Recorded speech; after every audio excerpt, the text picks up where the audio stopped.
नमस्कार. आता जो पार्ट आपल्याला स्टडी करायचा आहे chemical composition of nucleic acid.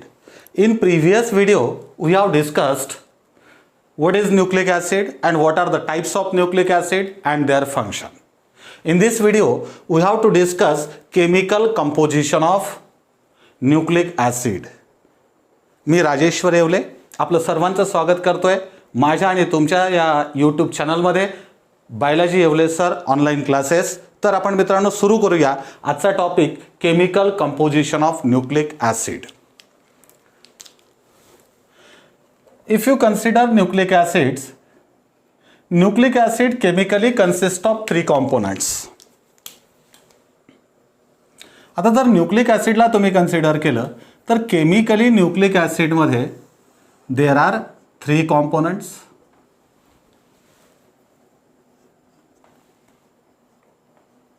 The first component is the pentose sugar. Second component nitrogenous bases, and the third component is the phosphate group. These are the three components of nucleic acid. The first one is the pentose sugar, second nitrogenous bases, and the last phosphate group. We have already discussed pentose sugar when we studied carbohydrates. You know that carbohydrates are classified into monosaccharide, disaccharide, oligosaccharide and polysaccharide. Among monosaccharide, the 5 carbon containing monosaccharide are the pentose sugar. आता या pentose sugar जी present असतं nucleic acid मध्ये, it is either ribose sugar और deoxyribose sugar. This ribose sugar has molecular formula C5. म्हणजे carbon किती आहे 5 आहे. That's why it is pentose sugar. C5H10O5 and the molecular formula of deoxyribose sugar. जर तुम्हाला रायबोजचा लक्षात राहील तर डीऑक्सीरायबोजचा तसाच लक्षात राहील. डी म्हणजे काय करायचं आहे, रिमूव्ह करायचं आहे. काय रिमूव्ह करायचं आहे, ऑक्सिजन रिमूव्ह करायचं आहे. मग काय फॉर्म्युला येईल याचा, C5H10O4. As far as the structural formula is concerned, it has 5-membered ring which contains 4 carbon, 1, 2, 3, 4 carbon and 1 oxygen. आता बघा या पेंटोज शुगरमध्ये किती मेंबर्ड रिंग प्रेझेंट आहे. 5 membered ring is there which contains 4 carbon and 1 oxygen. But the sugar is pentose sugar. Carbon किती पाहिजे, 5 carbon पाहिजे. The 5th carbon is situated outside the ring. आणि हा जो 5th कार्बन आहे हा 5th कार्बन कुठे प्रेझेंट आहे, outside the ring. It is read as 1 prime carbon और 1 कार्बन. इट इज सेकंड और 2 प्राइम, थर्ड और 3 प्राइम, फोर्थ और 4 प्राइम, फिफ्थ और 5 prime. In this position, OH and H is present. At this position, H, OH, आणि या पोझिशनला काय present आहे, H. This is the structural formula for ribose sugar. हा कोणाचा स्ट्रक्चरल फॉर्म्युला झाला, रायबोज शुगरचा झाला. आता बघा, आता कोणाचा स्ट्रक्चरल फॉर्म्युला आपल्याला फाइंड आउट करायचा आहे, डीऑक्सीरायबोज शुगरचा. काय डिफरन्स आहे रायबोज शुगर आणि डीऑक्सीरायबोज शुगरमध्ये, जेवढे ऑक्सिजन रायबोज शुगरमध्ये प्रेझेंट आहे डीऑक्सी 1 ऑक्सिजन काय कमी आहे. आता काय होईल, कमी आहे तर म्हणजे कुठून तरी या स्ट्रक्चरल फॉर्म्युल्यामधनं एक ऑक्सिजन कमी होईल. आता इथे ऑक्सिजन आहे, इथे आहे, इथे आहे, इथे आहे, आणि या ठिकाणी सुद्धा काय प्रेझेंट असतं, CH2OH, म्हणजे या ठिकाणी एक ऑक्सिजन प्रेझेंट आहे. आता जो ऑक्सिजन कमी होईल तो कुठला कमी होईल, आता या ठिकाणचा कमी होणार नाही. का होणार नाही, कारण हा कोणाचा पार्ट आहे, रिंगचा पार्ट आहे. मग राहिला कोणता आपल्याकडे, 1 नंबरचा, 2 नंबरचा, 3 नंबरचा और 5 नंबरचा. जो काही ऑक्सिजन रिड्यूस होतोय ना, कमी होतोय, तो कोणाचा होतोय, या 2 नंबरच्या कार्बनचा, 2 प्राइम कार्बनचा जो ऑक्सिजन आहे, हा ऑक्सिजन या ठिकाणी ऑक्सिजन निघून जातो. आणि ऑक्सिजन निघाला की काय तयार झालं, डिऑक्सी. कोणामधनं निघाला, रायबोज शुगरमधनं. म्हणजे कोणती तयार झाली, डिऑक्सी रायबोज शुगर. मग काय येईल याचा स्ट्रक्चरल फॉर्म्युला, हा ऑक्सिजन 5 मेंबर रिंग जसच्या तशी आहे. त्याच्यानंतर OH, H 1 2 3 4 and this 5th carbon is outside the ring. इथे काय राहील, H, आणि इथे काय येईल, H. इथे काय राहील, H. इथे काय राहील, OH. इथे काय प्रेझेंट आहे, CH2OH. Okay, this is the structural formula for deoxyribose sugar.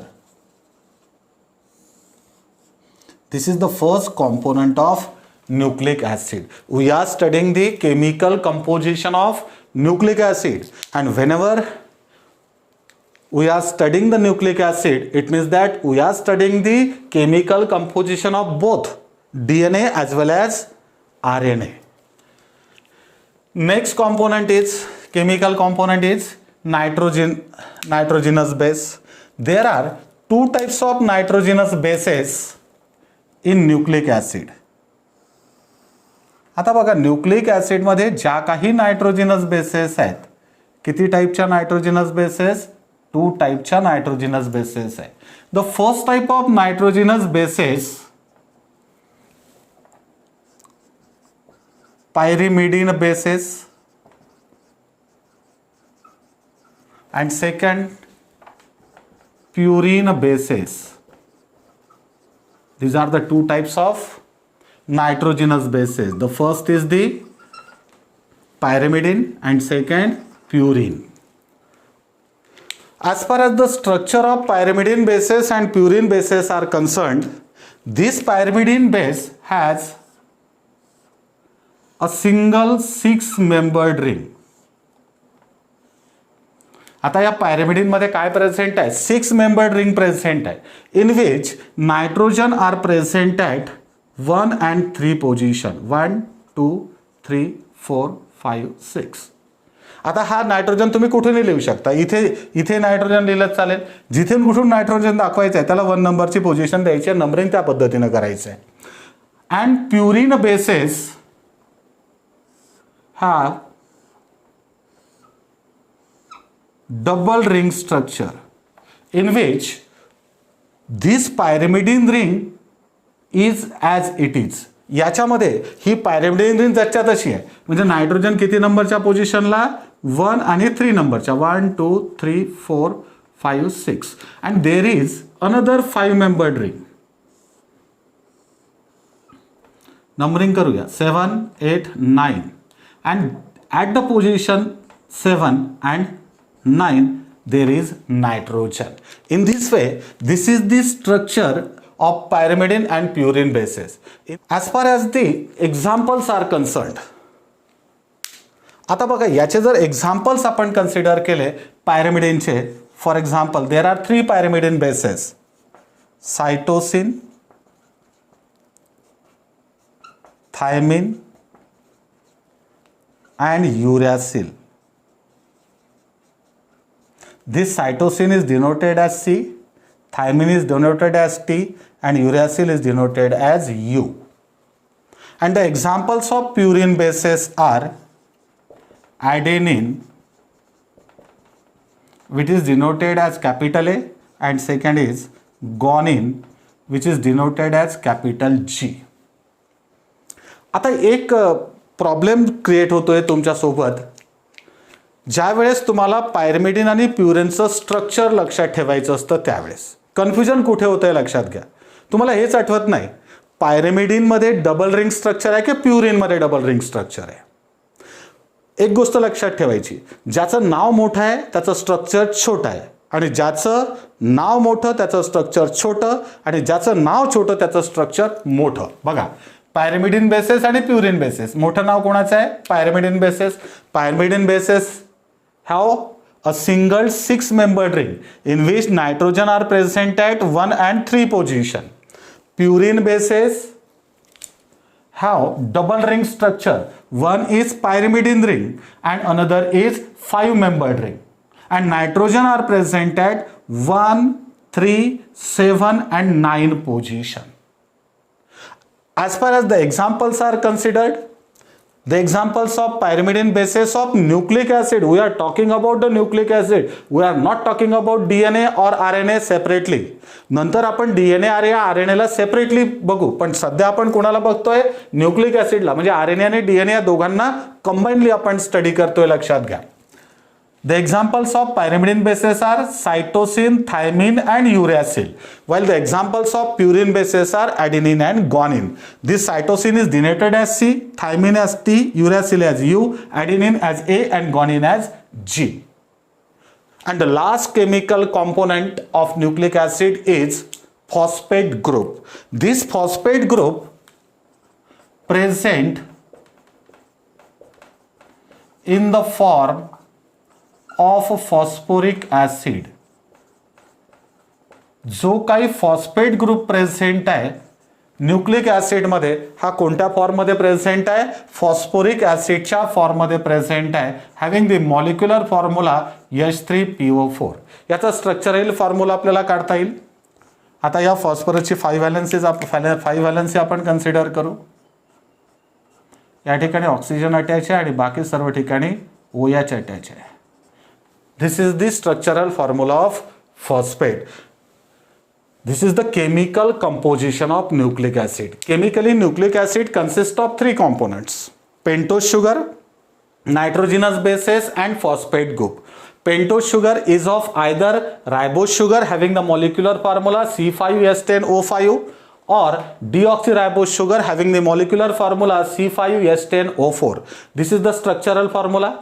This is the structural formula for ribose sugar and this is for deoxyribose sugar. There is a change. 2 नंबरच्या कार्बनच्या पोझिशनला या ठिकाणी OH आहे आणि instead of OH या ठिकाणी काय present आहे? Hydrogen is there.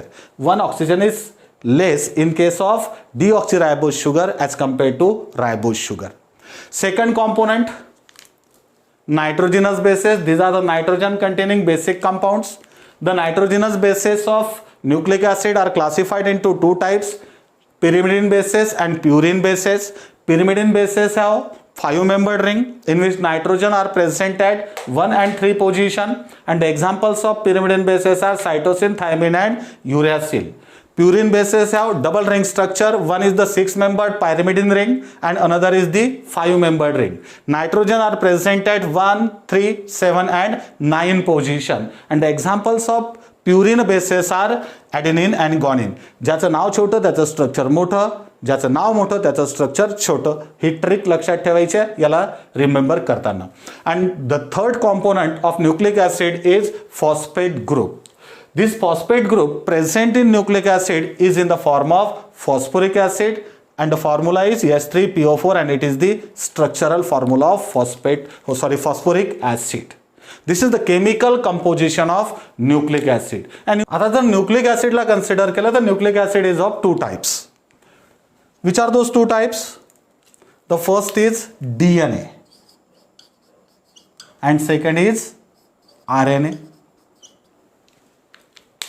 If you consider DNA, first we will consider DNA and then RNA. In case of DNA, this DNA consists of, the first component is pentose sugar, second component is nitrogenous bases, and the last component is the phosphate group. Okay, this RNA, same component. The first is the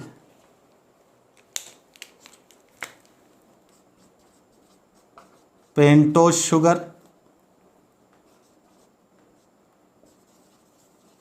second nitrogenous bases, and the last phosphate group. Basic components 3च राहणार, DNA असो की RNA असो. आता change कुठे आहे बघा. आता what is the long form of DNA? deoxyribonucleic acid. The long form itself suggests that this DNA molecule contains which type of pentose sugar? Deoxyribose sugar. मग या pentose sugar कोणती प्रेझेंट आहे? Deoxyribose sugar is there and that's why it is called as असं nucleic acid की ज्या nucleic acid मध्ये कुठली sugar present आहे? डिऑक्सिरायबोज शुगर प्रेझेंट आहे आणि म्हणून डीएनए ला आपण काय म्हणतोय? Deoxyribonucleic acid. It contains which type of pentose sugar? Deoxyribose sugar. Then nitrogenous bases, दोन्ही टाईपच्या नायट्रोजिनस बेसेस असतील. कोणकोणते असतील? प्युरिन्स असतील आणि पायरिमिडिन्स असतील. प्युरिन्स अँड पायरिमिडिन्स. आता बघूया याच्यामधल्या ह्या ज्या दोन बेसेस आहेत, पहिले आपण बघूया पायरिमिडिन आणि त्याच्यानंतर बघूया प्युरिन्स. आता बघा, ज्या पायरिमिडिन बेसेस डीएनए मध्ये प्रेझेंट आहे, ह्या ज्या पायरिमिडिन बेसेस डीएनए मध्ये प्रेझेंट आहे, कोणकोणत्या प्रेझेंट आहे बघा. पायरिमिडिन बेसेस किती टाईपच्या आहेत? 3 टाईपच्या. कोणकोणते 3 टाईप्स आहेत? Cytosine, thymine and uracil. याच्यामध्ये 2च प्रेझेंट आहे, सायटोसिन अँड थायमिन. आणि प्युरिन बेसेस तर 2च आहेत. ह्या 2 जच्या तशा प्रेझेंट आहे, ॲडेनिन अँड ग्वानिन. ओके. राहिला प्रश्न फॉस्फेट ग्रुप. हा फॉस्फेट ग्रुप जच्या तसा डीएनए मध्ये प्रेझेंट आहे फॉस्फोरिक ऍसिडच्या फॉर्ममध्ये. आता आरएनए मध्ये, मध्ये बघा, आरएनएचा लॉंग फॉर्म रायबोज न्यूक्लिक ऍसिड. असं न्यूक्लिक ऍसिड की ज्याच्यामध्ये कुठली पेंटोज शुगर प्रेझेंट आहे? रायबोज. मग कोणती पेंटोज शुगर प्रेझेंट असेल याच्यामध्ये? काही डाऊट घ्यायचं कारणच नाही, रायबोज शुगर प्रेझेंट असेल. त्याच्यानंतर नायट्रोजिनस बेसेस ज्या आहेत, ह्या नायट्रोजिनस बेसेस किती टाईपच्या असतील? 2 टाईपच्या. कोणकोणते 2 types? Pyrimidine bases and another is purine base और प्युरिन बेसेस. आता बघा, how many pyrimidine bases are there? 3 pyrimidine bases, cytosine, thymine and uracil. Among these 3, 2 are present in RNA molecule. Which are those 2? याच्यामध्ये जर आपण consider केलं, for example याच्यामध्ये कोणत्या present आहे बघा. सायटोसिन कॉमन आहे दोघांसाठी. डीएनए साठी जी बेस आहे ती कोणती आहे? सायटोसिन. आणि कोणती होती? थायमिन. याच्यामध्ये कोणती आहे? Cytosine and uracil. It means that in case of RNA molecule this pyrimidine thymine is replaced by uracil. म्हणजेच डीएनए मध्ये पायरिमिडिन बेसेस कोणत्या? Cytosine and thymine. RNA मध्ये पायरिमिडिन बेसेस कुठल्या? Cytosine and uracil. It means that in case of RNA molecule this thymine pyrimidine is replaced by uracil pyrimidine and the purine bases are same for both. आणि हे 2 bases आहेत purine bases. कोणकोणते? Adenine and guanine. They are the same. Adenine and guanine ह्या दोन्ही bases कशा आहेत? Same आहे. कुठल्या बेसेस झाल्यात? Purine bases. कोणासाठी? डीएनए आणि आरएनए साठी. आणि फॉस्फेट ग्रुप तर कोणत्या फॉर्ममध्ये असेल? फॉस्फोरिक ऍसिडच्याच फॉर्ममध्ये असेल. म्हणजे लक्षात ठेवा, हे जे केमिकल कंपोजिशन आहे न्यूक्लिक ऍसिडचं, याला आपण बायफर्गेट केलं. कोणासाठी? डीएनए आणि आरएनए साठी. आता जर डीएनए ला कन्सिडर केलं तर डीएनए मध्ये आपण पाहतोय, डीएनए मध्ये pentose sugar, नायट्रोजिनस base and phosphate group. आता याच्यापैकी पेंटोज शुगर कोणती प्रेझेंट आहे? डिऑक्सिरायबोज शुगर. याच्यामध्ये लक्षात ठेवण्यासारखं काहीच नाही, कारण नावच त्याचं ते आहे, डिऑक्सिरायबोन्यूक्लिक ऍसिड. कशावरून नाव आहे? त्याच्यामध्ये प्रेझेंट असलेल्या पेंटोज शुगर मधनं. मग कोणती पेंटोज शुगर प्रेझेंट आहे? डिऑक्सिरायबोज डीएनए मध्ये. त्याच्यानंतर नायट्रोजिनस बेसेस 2 टाईपच्याच आहेत. कोणकोणत्या? Pyrimidine and purine bases. आता ज्या पायरिमिडिन बेसेस प्रेझेंट आहेत किती आहेत? टोटल 3 आहेत. Cytosine, thymine and uracil. किती प्रेझेंट राहतील? 2. कुठल्या प्रेझेंट आहे? Cytosine and thymine. Purine bases तर ह्या 2 जच्या तशा प्रेझेंट राहतील, ॲडेनिन अँड ग्वानिन डीएनए मध्ये. आणि फॉस्फेट ग्रुप सेम आहे डीएनए आणि आरएनए साठी. आता आरएनए ला ज्यावेळेस आपण कन्सिडर करतो, रायबोन्यूक्लिक ऍसिड कशावरून नाव आहे? या रायबोज शुगरवरनं. RNA मध्ये पेंटोज शुगर कुठली? Ribose sugar. त्याच्यानंतर नायट्रोजिनस बेसेस 2 टाईपच्या, pyrimidine bases and purine bases. पण पिरिमिडिन बेसेसमध्ये चेंज आहे RNA मध्ये. DNA मध्ये कुठल्या होत्या? Cytosine, thymine. या थायमिनच्या ऐवजी काय प्रेझेंट आहे? युरॅसिल. कोणामध्ये? RNA मध्ये. आणि या प्युरिन बेसेसमध्ये काहीही चेंज नाही. Adenine and guanine are there. आणि फॉस्फेट ग्रुप जच्या तसा प्रेझेंट आहे. DNA आणि RNA दोघांमध्ये प्रेझेंट आहे. It is the information regarding chemical composition of nucleic acid in short. शॉर्टमध्ये आपण ह्या गोष्टी स्टडी केलेल्या आहेत. In coming video we have to discuss nucleoside, nucleotide and formation of polynucleotide. म्हणजे हे जे न्यूक्लिओसाइड काय आहे, न्यूक्लिओटाइड काय आहे, आणि हे न्यूक्लिओटाइड एकमेकाला कसे जॉईन होतात आणि न्यूक्लिओटाइडची चेन कशी तयार होतं. It's a very important point. We will discuss in the coming video.